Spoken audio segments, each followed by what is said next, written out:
Bon, chaque analyse qu'on fait ici, ça part toujours d'une source. Parfois, c'est un article de recherche dense, parfois, c'est un tas de données. Bref, c'est toujours notre point de départ, la matière brute qu'on explore ensemble. Et pour aujourd'hui, eh bien, voilà notre source. La totalité, l'intégralité de la matière première. Juste ces deux mots. Rien de plus, rien de moins. C'est un défi assez unique, non? Qu'est-ce qu'on peut bien tirer d'une source aussi minimale? C'est vraiment ça la question au cœur de notre démarche aujourd'hui. L'idée, c'est pas juste de sortir le dictionnaire pour définir des termes. Non, c'est de comprendre comment le sens se construit, comment les idées en fait s'assemblent à partir des briques les plus simples du langage. C'est une petite enquête sur la création même de la connaissance. Alors, commençons. Voici notre source, dans toute sa simplicité. L'objectif, la déconstruire, mot par mot, pour voir ce qu'elle a dans le ventre. Regardons-les un petit instant. Mécanique des fluides. Spontanément, comme ça évoque quelque chose de scientifique, de très précis. Mais pour vraiment comprendre, il faut d'abord isoler les composants. C'est un peu comme un puzzle en fait. Il faut regarder chaque pièce séparément avant de voir l'image entière. Allez, on attaque la première pièce du puzzle, le premier mot, mécanique. Ce qui est super intéressant ici, c'est que cette définition nous donne deux concepts clés, le mouvement et les forces. La mécanique, en gros, c'est l'étude de comment les choses bougent et pourquoi elles bougent. Ok, gardons bien ces deux idées au chaud.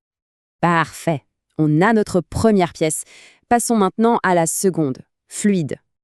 Et là, l'info cruciale, c'est l'idée de pas de forme propre.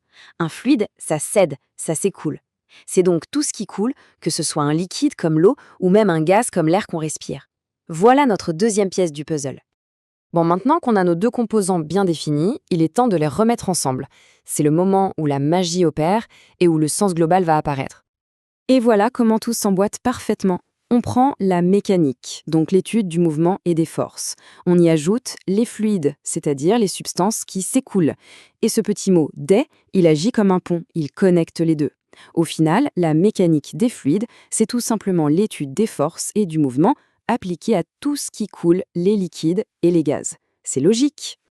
Le concept est assemblé, on a compris. Mais l'exercice n'est pas tout à fait terminé. Prenons juste une seconde de recul pour réfléchir au processus. Qu'est-ce qu'on vient de faire au juste? Ça illustre parfaitement la transformation. D'un côté, on a la source, brute, hyper concise. De l'autre, le sens qu'on a construit, une définition beaucoup plus riche, fonctionnelle. On est passé de deux simples mots à un concept entier, à tout un champ d'études. C'est ça, le pouvoir de l'interprétation. Alors, qu'est-ce qu'on peut retenir de tout ça? Surtout que la connaissance, ce n'est pas quelque chose qu'on reçoit passivement. C'est un vrai processus de construction. Chaque mot est une brique, et en les assemblant de la bonne manière, on peut bâtir des cathédrales de compréhension. Et ça nous laisse avec une dernière pensée, une question un peu vertigineuse. Quand on apprend quelque chose, quelle est la part de l'information brute, la source? Et quelle est la part de l'histoire, de l'interprétation, des connexions que notre propre esprit établit? C'est une question qui va bien au-delà de la mécanique des fluides et qui touche au fond à la nature même de la compréhension.